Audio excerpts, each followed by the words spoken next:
Caillou makes a snowman.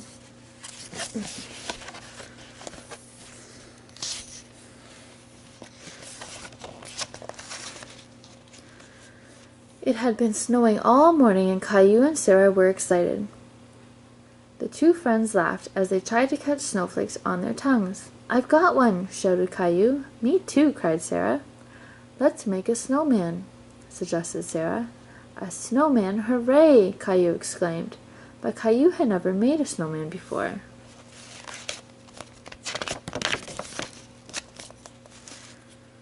"You have to make 3 balls of snow," explained Sarah, "a little one for the head and 2 big ones for the body." She picked up some snow in her hands and patted it into a ball.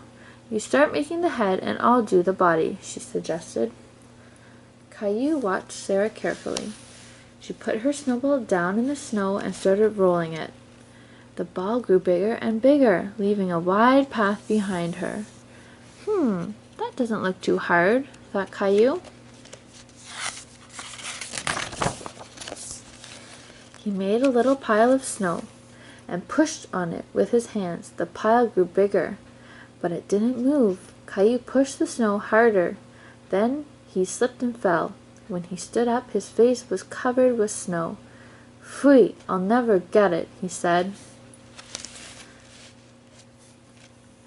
"Is the snowman's head ready?" asked Sarah. "I tried, but it's too hard," Caillou replied, wishing he could make a very big snowball like the one his friend Sarah had made.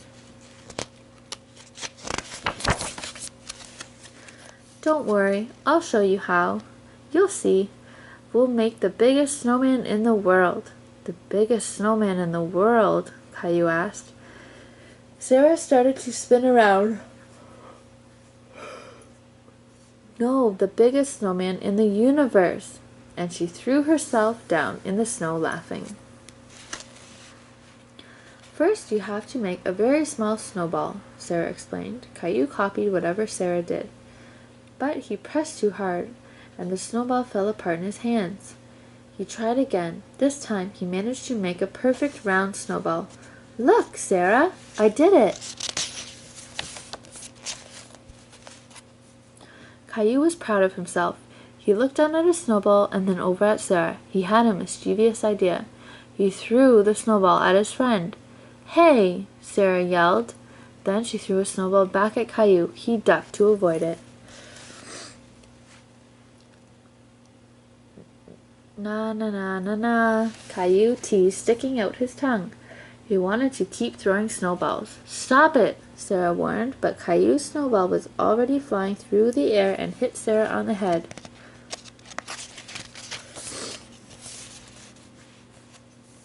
Sarah didn't think the game was funny at all. "If you don't want to help me make a snowman, I'm going home." She turned around and started to walk away. Caillou ran after his friend. "Sarah, please stay. I do want to make a snowman with you." Sarah came back. "Well, all right," she said. Caillou and Sarah each made another snowball and rolled them through the snow. This time, they both ended up in the middle of the yard. "Whew, I'm done," puffed Caillou. "We have to put our snowman together. First, let's put this ball on top of the biggest one," said Sarah, pointing to the middle-sized ball. Now, only the head was missing.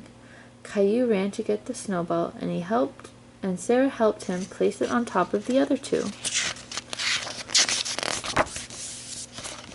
"Caillou, Sarah, I've got a surprise for you." It was Caillou's mommy carrying a bag in her hands. Curious, Caillou reached into the bag and pulled out a carrot. He looked at it, wondering what it was for. "A perfect nose for our snowman," said Sarah. Caillou pushed the carrot into the middle of the snowball head.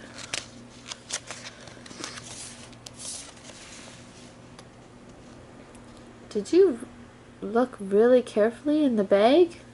Mommy asked. This time Caillou found 2 buttons, which he pressed into the snowman's head for eyes. Then he gave the snowman a big smile. "I think I have something else for you," said Mommy. She pulled a hat out of her pocket and put it on the snowman's head. "Look, Sarah, isn't he funny?" Caillou exclaimed.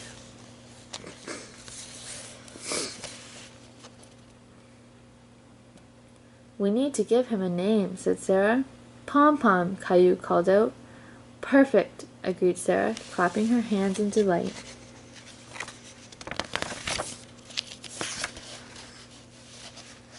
Mummy thought it was a fine name too. "Great job, both of you. Come on in now. I've got a nice snack for you."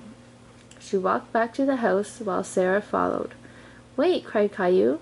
Mummy turned around. "What are you doing, Caillou?" "I'm making a snowball. It's for Pom Pom's snack." Caillou put the ball at the snowman's feet, and laughing ran to catch up with Mummy and Sarah.